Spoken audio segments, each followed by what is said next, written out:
So my topic is a very broad one. So as with Bob, I'm going to sort of pick a number of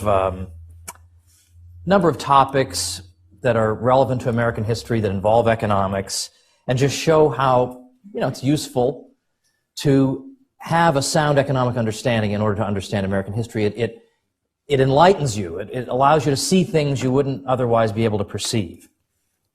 I want to start off a little more generically, though, and just say that the impression I got when I was in high school, and that maybe some of you are fortunate enough not to have gotten, but believe me, this is the standard view, is that if you have a free market economy and you don't have government intervention, the result is kids are working in mines and, getting their arms blown off, and everybody has to work like 120 hours a week for 2 cents an hour. Everybody's pretty much crawling around in the dirt searching for worms for sustenance. And the economy is basically dominated by little short men with white mustaches carrying sacks of money with dollar signs on them. I mean, that is, by and large, that is the view I got. And I remember going through high school thinking, how could people be so stupid? And not as sophisticated as I am. They don't understand that we need wise overlords to administer everything, because otherwise we'd be at the mercy of these guys on the top of the Monopoly package. What would it take to get people to realize the folly, the error of their ways? And so, of course, the standard view is that, well, thankfully, some unspecified government intervention has rescued us from this, and we don't have these problems anymore. And so one of the assumptions is that labor unions must have probably solved this problem, right? Because labor unions force employers to pay higher wages, and that solves the problem. Well, at its height, labor unionism in the U.S. may have reached 1 out of 3 workers at its absolute height. The American workers have typically been the least unionized, or at least among the lowest unionized in the developed world, certainly compared to Europe. Europe's workers were much more heavily unionized, and yet somehow, without the unions to protect them from the terrible exploiters, American workers consistently were the best paid and compensated.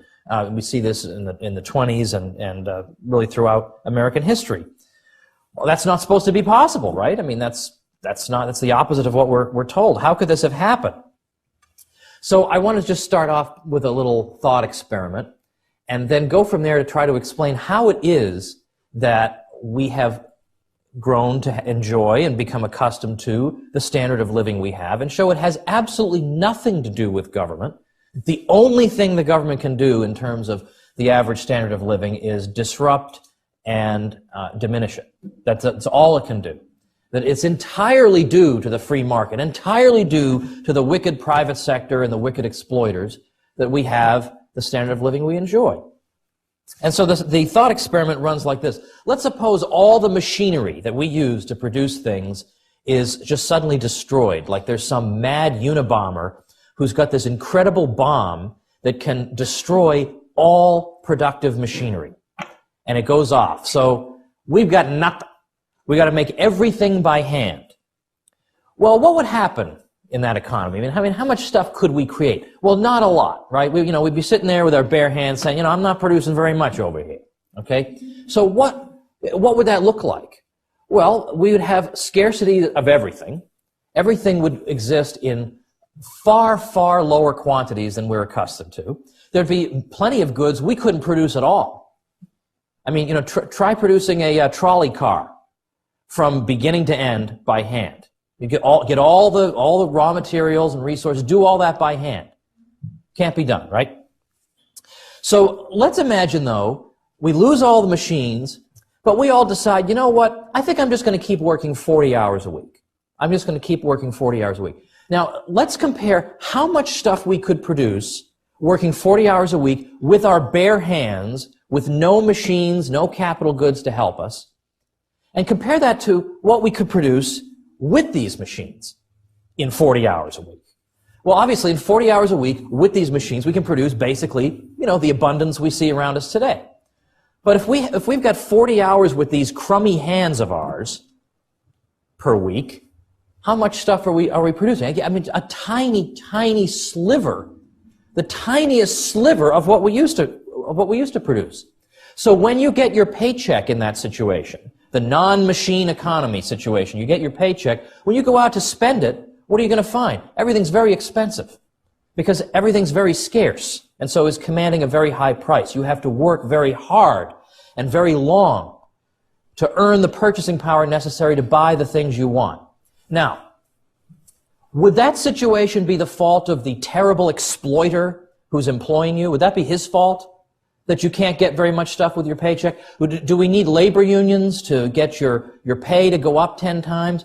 What would that help if there ain't no stuff to buy anyway?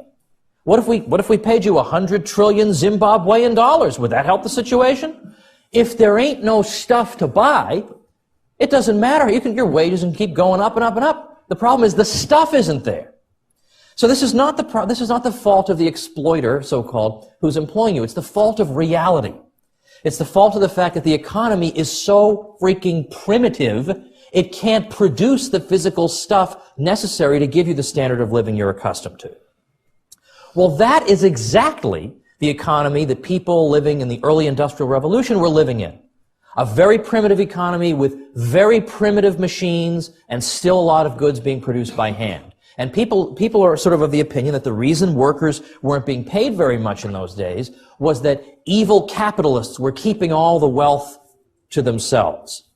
But the problem was that there wasn't much wealth in the first place. That's the problem. What that economy needed wasn't more government wealth redistribution. It needed more machines so that we can produce more stuff, so that the stuff will exist in greater abundance so that it's not so expensive, and therefore my paycheck can stretch farther and farther to be able to purchase more and more stuff. That's what that economy needed.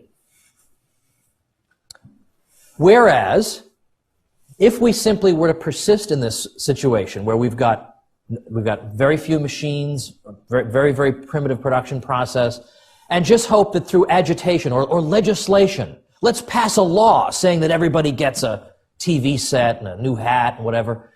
Well, again, the reason that the workers in that situation don't have TV sets and hats is not that the relatively very few rich people are hoarding all the television sets.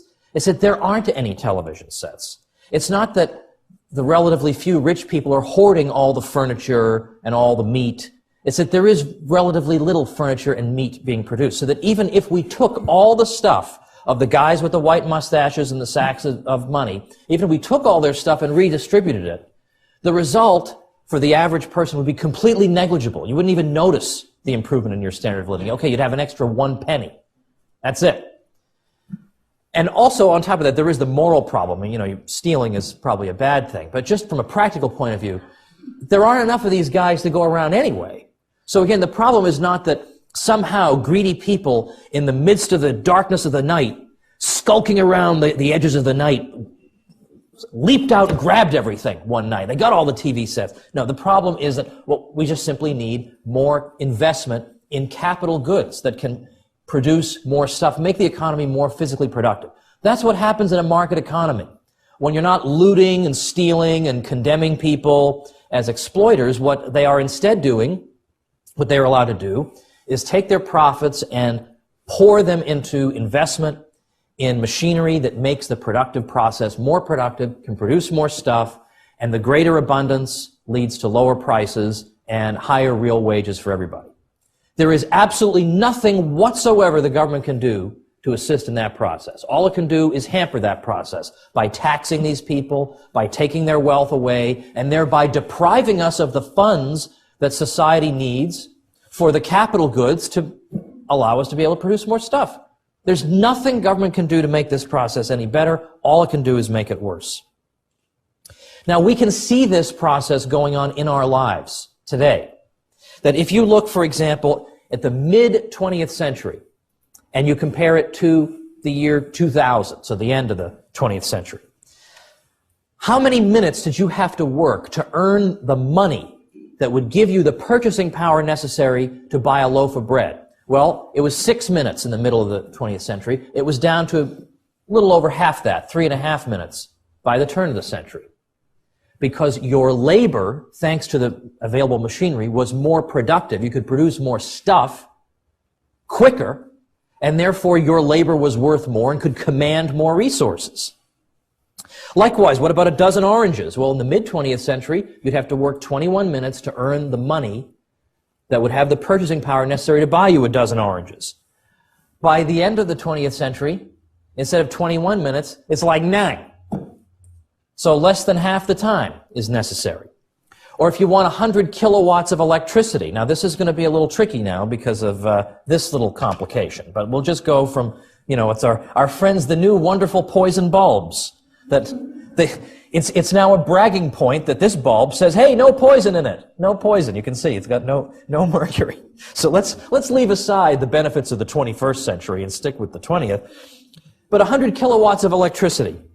You'd have to work for 2 hours in 1950 to earn the purchasing power to buy that. By the end of the 20th century, it was only 14 minutes. And it goes on and on and on. Like a pair of jeans, well, at the beginning of the 20th century, you'd have to work 9 hours to get that purchasing power, to buy that. By the middle of the century, it was 4 hours, and then by the end of the century, it was 3. How about a 3-pound chicken, you're all dying to ask me? Well, the answer to that is over 2 hours, nearly 3 hours in 1900, 71 minutes in 1950, and 24 minutes by the end of the 20th century to earn the money necessary that would give you the purchasing power to buy you a 3-pound chicken.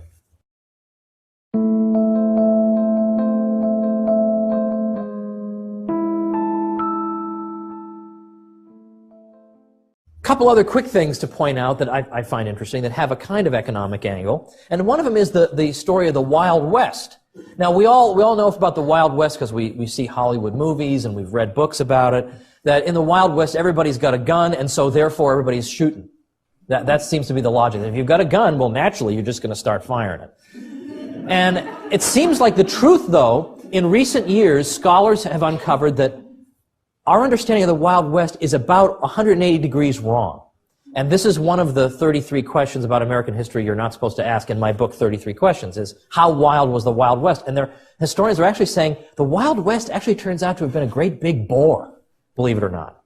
That when you actually look at it, it was actually a big bore. Larry Schweikart from the University of Dayton has estimated that fewer than a dozen bank robberies occurred in the entire frontier west from 1859 to 1900.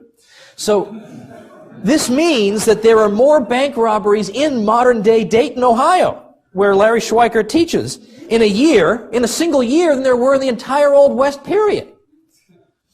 Now, Buffalo Bill Cody went around telling people that he had been wounded in battles with the Indians 137 times. Wow, there's a lot of violence going on out there. And then finally, under pressure, he said, well, it wasn't really 137. It was one time, but it was really bad that one time.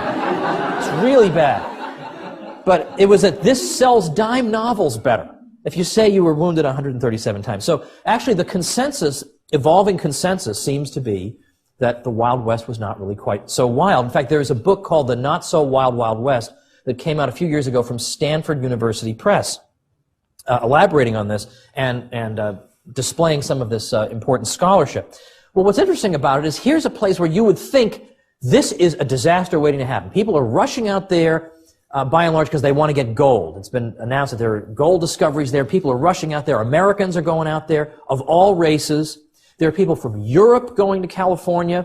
There are people from China going to California to get gold. No one intends to make his home there. People are going to get their gold and get out. Now, the U.S. hadn't even set up a territorial government in California at that time. So you think, okay, so we've got potential racial animosity. You've got greed. You've got the fact that nobody intends to stay there, so there's going to be any longevity. None of these people know each other, so there's no pre-existing community camaraderie to build on. This is a freaking disaster waiting to happen. And yet, through basically free market institutions, people voluntarily established organizations that defined and defended property rights, that adjudicated disputes. And historians looking back on this can't really believe this. That yet in the absence of an overarching coercive institution, somehow people made this thing work. And it is quite an interesting story.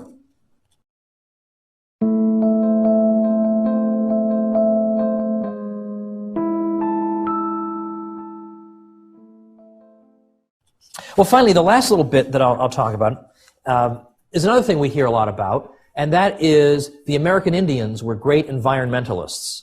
And the usual implication of this is that you, being non-Native Americans, are all pretty much terrible environmentalists, and you should be ashamed of yourselves compared to these people. Now, I am not saying this to disparage or make light of or make fun of American Indians. That's not in any way my intention. In fact, my view is that people who want to hold these people up as models of environmentalism are themselves really treating these people like children. I mean, they're not treating them like human beings. They're treating them like cardboard cutouts that they can use as bludgeons to bash the rest of us over the head with. They couldn't care less what the Indians actually did. They don't know anything about it, most of them. So, for example, one of the great scholars of environmentalism, Al Gore, was a... Now, that was cheap, totally cheap. But Al Gore, in his book Earth in the Balance, which came out when I was in college, he cited a speech from the 19th century Chief Seattle, who was in the Pacific Northwest. And in this speech, Chief Seattle talks about every single pine needle, every bug being sacred to him and his people. And, Al Gore is saying, if only we could get back to this. Well, it turns out this speech is totally phony. It was made up in the 1970s. The 1970s, like 100 years later, by a screenwriter named Ted Perry from Texas. Now, Perry just sort of, made up the speech, how he imagined it would have been, what this guy might have said. And then he saw that people were using it as if they were Chief Seattle's words. So Perry spent the rest of his career going around telling people, I made that speech up. I'm really sorry to break this to you, but I made that speech up. Well, Gore doesn't know this, so he's repeating it like this is from Indian wisdom. And this one speech bears a tremendous amount of the argumentative burden to prove that the Indians were all environmentalists. Well, the guy made it up. So anyway, Perry, this poor guy Ted Perry, makes up this speech, and he goes through his life thinking, well, maybe I've made good, I've tried to overturn this mistake. Well, there's a children's book that hits number 5 on the New York Times bestseller list called Brother Eagle, Sister Sky, written by some author, based on the phony Chief Seattle speech. He's going, oh, gosh, I can't. Then one day, Ted Perry is sitting in his own church, and his pastor gets up and says, as Chief Seattle said, he said, I can't believe this is happening. This can't be happening. So it just keeps going on and on. Well, earlier versions of the speech that we have are dubious for reasons of their own that I don't have time to get into, but I do talk about in the 33 Questions book. But when you look at it more closely, he's not saying every inch of ground everywhere is sacred to my people, such that we can only daintily touch it. He's not saying that. He's saying that specifically this land is sacred to us because our ancestors are buried here. Well, that's a very different thing from saying that land in general is a holy and sacred thing and no one can touch or do anything with it. So were the American Indians environmentalists? Well, like most people, they were good in some areas and bad in others. They were not, in fact, cardboard cutouts. They were not, in fact, ideological little creatures to be exploited by leftists today. They were actually real human beings, believe it or not. They were actual people. So yeah, they did do some bad things. They engaged in slash and burn agriculture. They wiped out entire animal populations because they were on the assumption that any animals that they killed in a hunt would be reanimated. So they didn't worry about killing animal populations. And they destroyed forests and grasslands. But at the same time, they were good environmental stewards in exactly the opposite way that we've been taught. We've been taught that the American Indians didn't know anything about property, right? We heard this a million times. And that the white man comes along and says, this is mine, and the Indian scratches his head. What could you mean mine? Everything is in common. Well, what I've just described here is also relevant to the issue of child labor. This is another thing they throw against the market economy. Can't have free market because, kids have to work, and if we had a non-market economy, the kids could just skip through meadows all day, and that's the difference. But the question becomes, why are the children working? So no one asks this question. The assumption is that if you have one of these third world countries where a lot of children work, the assumption is that all the parents in that country just stink. Like this is like a country of stinko parents. Like we should just go in there and just take all these children away from these savages, who don't know how to raise children. But we really should ask, try to understand the world around us. Why are the kids working in the first place? It's because the society they live in is so physically unproductive that if the kids don't work, the family starves. That's why they work. That's why child labor has existed since the beginning of time. It's not like people said, okay, capitalism's here, kids, off to the mines. Kids have been working forever in every society. It never occurred to anyone that someday you could live in a society in which your labor was so productive, thanks to the capital goods at your disposal, that you could work and earn enough purchasing power so that your kids wouldn't have to. Never occurred to anyone. But look at what we have here. I mean, look at it in our society. Think of how much more work one person can do with a steam shovel than he could do with a regular shovel. And multiply that, extrapolate that through our whole economy. But up till the free market came along, up to the capitalist economy, everybody just assumed, okay, life consists of grinding poverty and then you're dead. Everybody assumed that. So nobody in the year 1100 is going around protesting poverty. No one. You will not find anyone protesting poverty or having a hunger strike or a candlelight vigil about poverty because everybody assumed, of course you're going to be poor. That's the way life is. You're poor. Live with it. I mean, even the king has to urinate and then toss it out the window.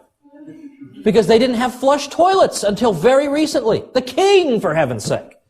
So you understand my point, that it's only when the free market comes along and we see that poverty begins to diminish, that people become impatient with poverty, and they say, wait a minute, they say, for the first time, it seems possible that poverty could be done away with. Then they start complaining about it. But what's the point complaining about it when you think it is a fixture of life? So in terms of the child labor issue, child labor goes away not because you pass a law saying children aren't going to work. It goes away because the economy, thanks to the free market, becomes capital intensive enough that it can produce enough stuff that mom and dad can work, the kids don't have to. That's what does it. Now you can say, but wait a minute, I know we've had child labor laws. Oh yeah, those things are just super. They work great. There's no evasion of those laws at all. Those are really well observed. In fact, in Bangladesh, the British charity Oxfam pointed out that when a bunch of Americans and Europeans were griping and complaining about child labor in Bangladesh, and I don't mean to make light, I mean, nobody likes child labor. The point is, to say that we can just pass a law against it is like saying we'll pass a law against gravity and then we'll all fly. I mean, I wish the world were that simple. Like, yeah, there's something about the world I don't like. I'll just pass a law and it'll just go away. I mean, how childish and juvenile is that? But anyway, that's how, unfortunately, a lot of our teachers seem to think. But anyway, so they're got this big campaign against child labor in Bangladesh. So what happens? Did child labor go away when Bangladesh got rid of it? The Bangladesh government got rid of it? No. What happened was, as Oxfam reported, the children either went into prostitution instead, which is, as bad as it is to work in a sweatshop, obviously it could be worse. They either went into prostitution or they starved. That's what happened. Well, nice going, geniuses. Way to solve that problem. But that was the approach. Even the International Labor Organization, which doesn't concede anything like this, admits that, okay, the reason the kids are working is that the society is so poor that they're contributing at least a quarter of the family income. And when you're living in a society like that, if you lose a quarter of the family income, that's it. You're dead. That's it. So what they need is more capitalism. And that would sound like no one would take this seriously, right? I mean, on MSNBC or whatever. But that is obviously, when you think about the logic of it, that is obviously what they need. There is no other physically plausible solution.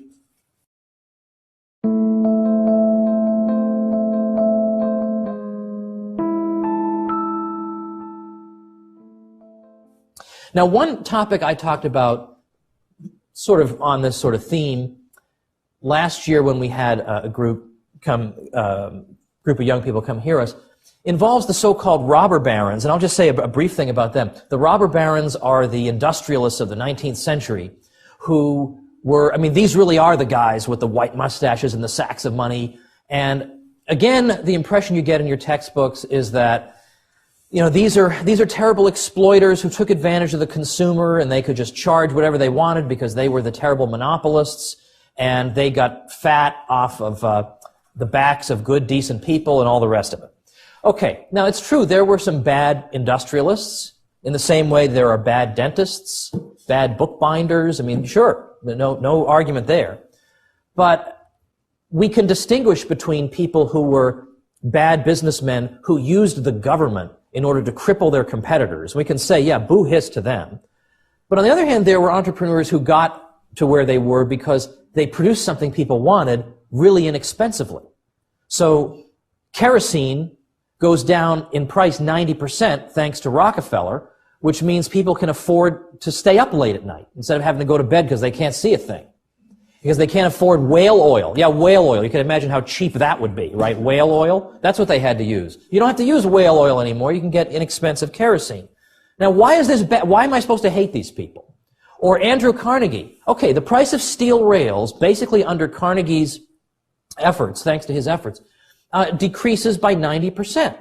And that is going to ripple through the whole economy because everything either has steel in it or uses steel in one way or another in the production process. So he can make everything, in effect, less expensive to produce and use and acquire. Government can never do that. It can take some money from you by force, with a gun and hand it to your neighbor.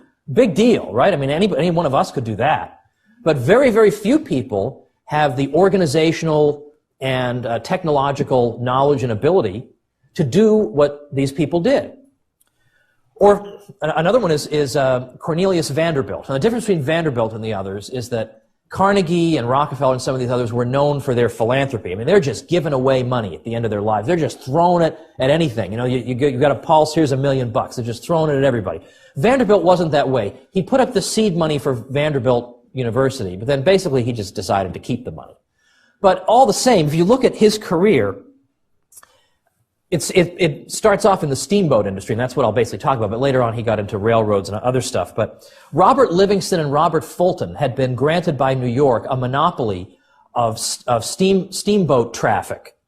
And Vanderbilt was hired, in effect, to run a steamboat in defiance of this monopoly. He's going to transport people between New Jersey and Manhattan, even though technically he's not allowed to. And he managed to evade capture and to charge only 1/4 of what these monopolists were charging. Well, eventually the steamboat monopoly was overturned, so Vanderbilt can sort of legitimately get into the business. So, thanks to his efficiency, travelers going from New Brunswick to Manhattan were now paying 6 cents per trip instead of several dollars. They're paying 6 cents per trip. They ate for free. Look, here's free. Just come on board. I'll give you like a hot dog or whatever. I don't know if they had hot dogs then, or they would probably be even more disgustingly produced than they are now. But trips are going from several dollars to a few cents consistently. On one of his routes, he dropped the fare entirely, so you could travel for free, and he just hoped maybe you'd buy some of his food. Now, even when he's dealing with competitors who are getting government assistance, he still beats them. So Edward Collins gets a grant from the government of $858,000 a year to provide mail delivery across the Atlantic. Well, Cornelius Vanderbilt is getting a big fat zero from the government, and yet he enters the field. He outperforms Collins in passenger travel and in mail delivery, and he does so with no subsidy at all. Congress eventually did away with this subsidy to Edward Collins, and Collins wound up going bankrupt. Meanwhile, Vanderbilt is also outperforming 2 steamship lines that are also subsidized, that are bringing passengers and mail to California, and they're charging $600 per passenger per trip. Vanderbilt, with no subsidy, charges $150 per passenger and delivers the mail for free. Now, at that time, of course, as today, people are envious of those who have more than they do. And so there are complaints, Vanderbilt, what a crumb. And so Edward Atkinson, who was a famous Boston manufacturer at the time, tried to put Vanderbilt's achievement in perspective here. He said to people, he said, okay, Vanderbilt is making 14 cents profit on every barrel of flour shipped by his railroads. Eventually, Vanderbilt, as I said, moved into the railroad business. But Atkinson goes on to say, but at the same time, okay, sure, he's making 14 cents per barrel, but you're saving, thanks to him, $2.75 a barrel. Like, isn't that enough? Like, what more does this guy have to do? Does he have to hold your hand and take you to the playground? Like, what more does this guy have to do for you, right? For you to get off his case. So, in other words, this is worth thinking about, right? That maybe what we hear about these people in our history books might not be taking all factors into account. And I've also pointed out that my friend Tom DiLorenzo has done some interesting research on this. He looked at all the 19th century industries, late 19th century industries, where people were saying, this industry is monopolized by one firm or a few firms, and it's terrible, and they're raising prices and lowering their output. And he went and looked at them. Said, well, why don't we look and check, right? The numbers are sitting right here. Why don't we just look? And he found that actually the firms that were accused, or the industries where the accusation of monopoly hovered over their heads, were the firms where output was increasing the fastest in the economy and where prices were going down the fastest in the economy. So, in other words, almost everything we're told about this is completely 100% a lie. I mean, and all you have to do is just look at the numbers. I'm not making this stuff up. You can just go check it yourselves.